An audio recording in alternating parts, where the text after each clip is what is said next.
transformation, c'est un des aspects de l'efficacité sacrée. L'efficacité sacrée n'est pas la même que l'efficacité objective des scientifiques. L'efficience froide et calculée, je ne dis pas qu'elle ne peut pas être un outil, mais si elle n'est pas mise au service du cœur, comme le disait Rabelais, était-ce Rabelais maintenant? Non, c'était... Oh zut! Je vous présente mon horrible mémoire des noms. Elle me lâche toujours au moment les plus incongrus. Science sans conscience n'est que ruine de l'âme.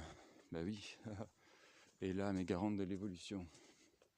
L'efficacité, c'est pour nous les humains dans le cadre de l'arbre de vie dans lequel nous nous insérons. Donc, il faut que cela apporte du positif. Et si c'est pas positif pour tous, ça ne l'est pour personne.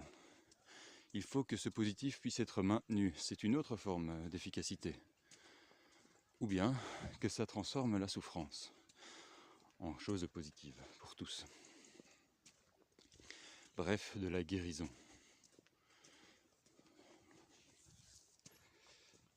La transformation des champignons en automne, cette mort-renaissance, c'est dingue l'abondance de l'automne.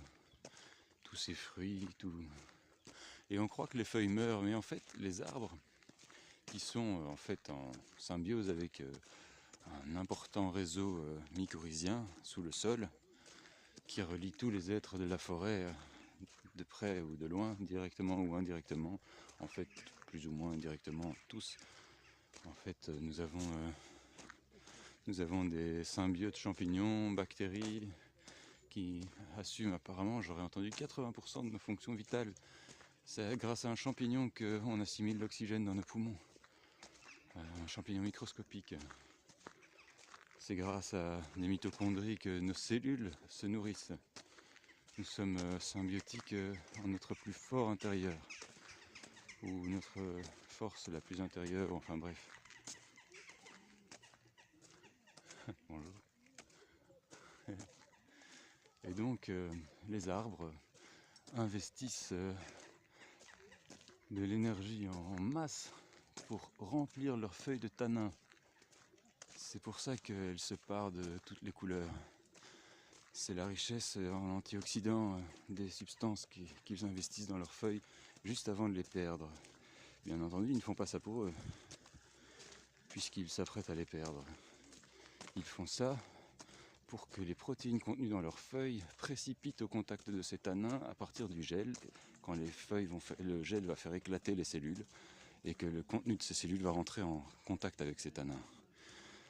La précipitation de ces protéines va créer une espèce de gel qui va garder sous une forme conservable jusqu'au printemps ces protéines pour le mycorhizien, pour le symbiote, qui bien entendu va lui rendre au centuple à l'arbre. C'est une symbiose, c'est une bonne entente. C'est vraiment très inspirant.